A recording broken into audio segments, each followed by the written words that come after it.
Welcome back to Echoes of Time. Today's story is not about kings or generals, nor about victories written in history books. It is about courage, sacrifice, and a woman whose name deserves to be remembered. This is the story of Lorna Fairweather, an Australian nurse who walked into the sea during World War II, and never walked back out. The year was 1942. The world was deep in war, and the Pacific was burning with conflict. Lorna Fairweather was no ordinary woman.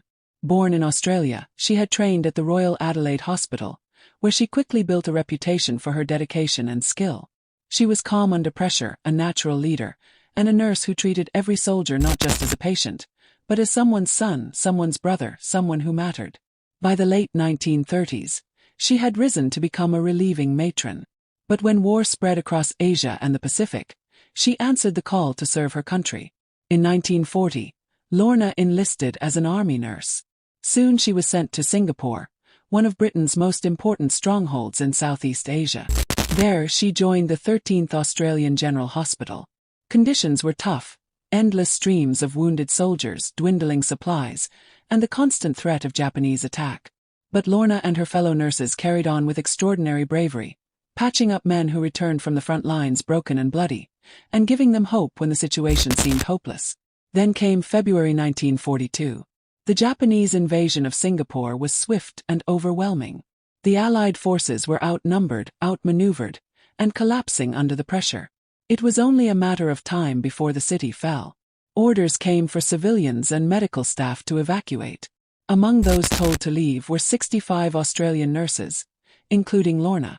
On the 12th of February, they boarded a small ship, the Vyner Brooke. On board were not only the nurses but wounded soldiers, women and children. More than 200 souls, hoping desperately for safety. For 2 days, the ship pushed through dangerous waters. But safety never came. On the 14th of February, Japanese planes spotted the Vyner Brooke in the Banka Strait. Without mercy they bombed it. Explosions ripped through the vessel, flames erupted, and terrified passengers leapt into the sea. Lorna was among them. She fought for her life in the open water, clinging to wreckage, swimming through oil and debris. Around her, countless others drowned or were killed in the air raid. Yet somehow, through strength and sheer will, she made it to the shores of Banka Island, along with 21 other Australian nurses. But their ordeal had only begun.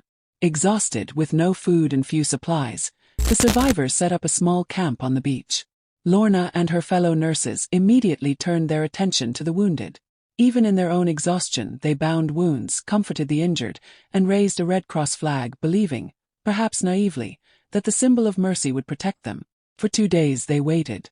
Then, on the morning of the 16th of February, Japanese soldiers arrived. At first, the soldiers gathered the injured men. The nurses watched in silence as the men were marched away and executed. Then came the unthinkable. The soldiers turned to the nurses. Still wearing their uniforms, Lorna and the others were ordered to line up. Their instructions were cold and final. They were to walk into the sea. Waist deep in water, the women held on to each other for strength. They were nurses, not soldiers, yet in that moment they showed the courage of warriors. They did not scream, they did not beg. They walked with dignity into the waves. And then, gunfire shattered the air. One by one they fell. Lorna Fairweather, only 33 years old, was among them. Only one nurse, Vivian Bullwinkle, survived. Shot and wounded, she lay in the water, pretending to be dead until the soldiers left. She would later crawl back to shore and bear witness to what had happened that day, to the massacre that claimed Lorna and 21 of her sisters in service. Lorna Fairweather did not die with a weapon in her hand.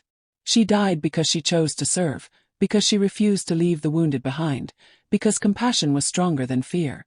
Her story is not only about tragedy, but about courage in its purest form. Nurses like Lorna remind us that war is not just fought by soldiers, but also by those who heal, those who comfort, and those who stand by others until the very end.